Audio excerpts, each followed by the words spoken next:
Welcome to today's class. Today we're going to talk, or this lesson is going to be about writing introductions to essays. You will learn about hooks, the funnel method, and a quick overview of thesis statements. You all probably know that a hook is usually used to catch a fish. You also know the hooks that we have on the walls in our classrooms where you put your coats during winter. But we also use hooks to start our essays in an interesting way. A hook is something that attracts the reader's attention and creates interest. We do this because we want our reader to continue reading our essay. What types of hooks do we have? We can use a surprising statement as our hook. For example, look at the sentence between parentheses. Some people may not realize that McDonald's hamburgers can last for many years without rotting.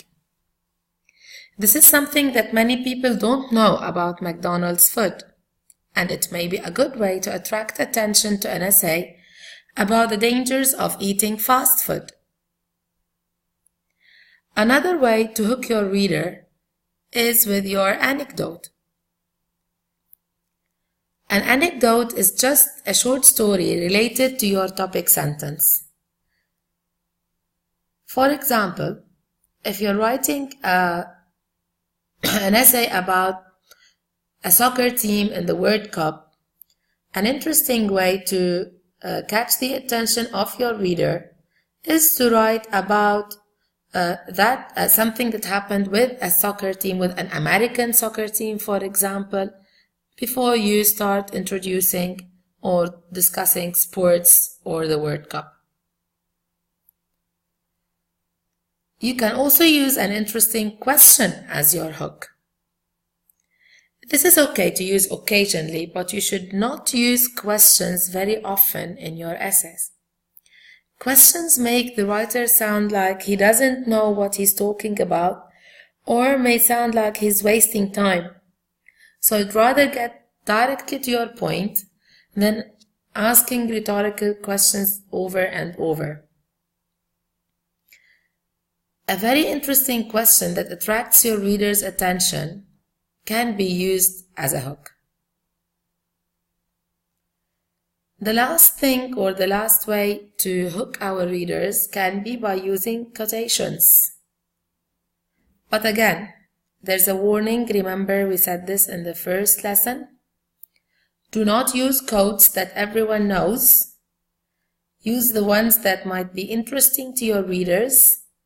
And if you ever use a quote, make sure that it is relevant to the essay and to the topic you're discussing, and make sure that you cite or you mention who said the quote.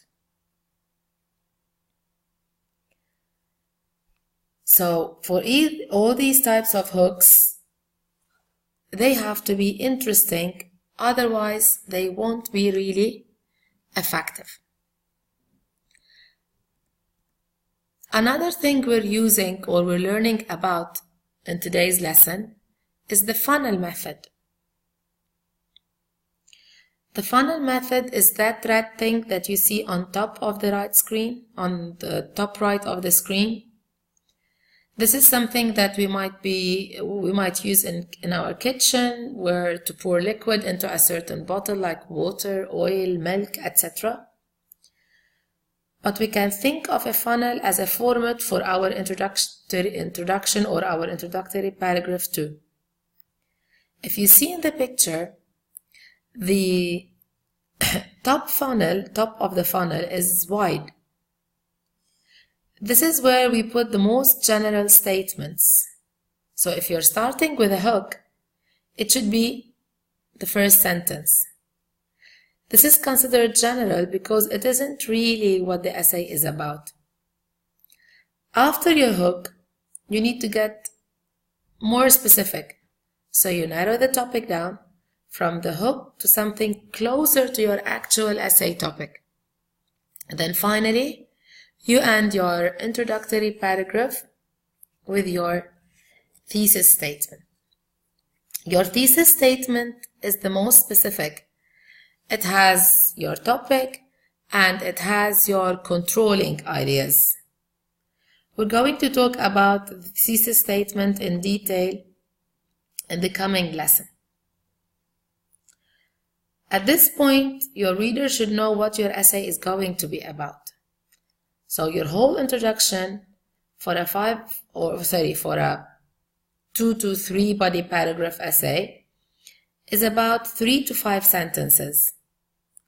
If it's over than 6 sentences, then you're probably not writing a very organized introduction. I repeat, start with one general statement or hook, get more specific and more specific until finally you arrive at your thesis statement, which is the most specific sentence in the introduction. Now look at these 4 sentences that would make up an introductory paragraph. They are not in the correct order. Please pause the video here and write these sentences in the correct order on a piece of paper. Remember to use the funnel method and go from the general to the specific. So stop it now, write the paragraph in order.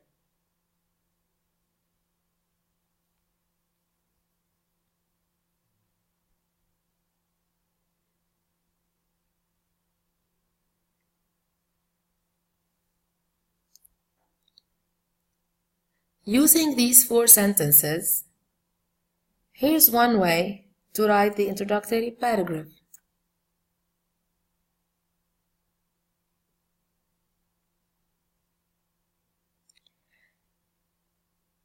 The first 2 sentences are an anecdote about someone called John Smith, so we're telling what happened with John.